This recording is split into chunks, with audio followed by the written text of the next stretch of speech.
So from my list of questions of what people asked me about public speaking, another question is somebody asked me, well, what is the last minute thing you do before public speaking?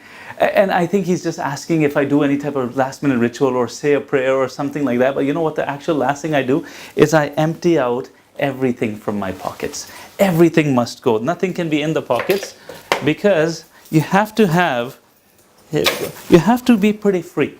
So I leave everything at my desk, or I put it in my bag if I'm thinking I'm in some crime neighborhood, because I don't want to have anything in there dangling, jiggling, and restricting my movement. Because the type of speaking I do, I walk around a lot. I'm always in the audience. I'm always interacting with people. What happens then is I feel totally unconfined. But you know, the real thing that person's probably trying to ask is, any last minute rituals you do? Probably because he's wondering if I get nervous before speaking, if I need to do something to get rid of that nervousness. Now guys, there's two types of public speakers.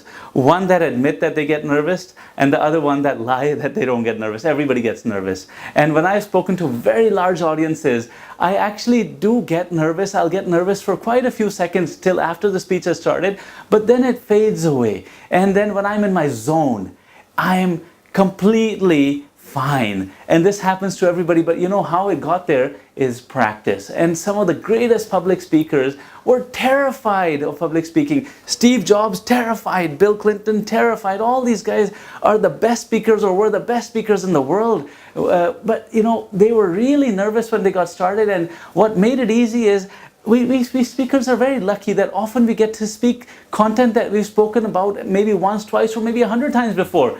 Imagine when you're doing something for the 100th time, wouldn't you feel more comfortable with it? All the jokes you know you've mastered, all the things you've mastered, all the type of questions, all the body language that you need to do, or the body language you see from people, you're pretty good at all of that. So you don't get nervous anymore. In fact, you just feel like, oh, it's part of my daily routine. When you're doing some new content, then you do get a little bit nervous, because if you're unpracticed, of course you're going to get nervous. And I always say this, guys, if you want to get over being nervous is when you don't have the confidence. Now, what's the secret formula to having a lot of self-confidence? Is skill and practice. So if you're going to practice 40 times before you're going to give a speech, you're going to be pretty good. But here's another trick.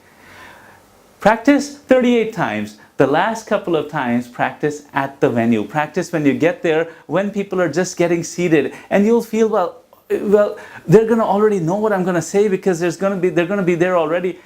They're expecting this anyway. So you're practicing, you're walking around, you're mumbling, and then more and more people are sitting down. And then when there's enough people sitting, then you say, okay, I'm not going to practice anymore because it just looks odd. And then you go do other things that you're supposed to do. But then when you talk to the group, you're going to feel pretty good about it, because then you're going to feel like you're in your zone right from the start.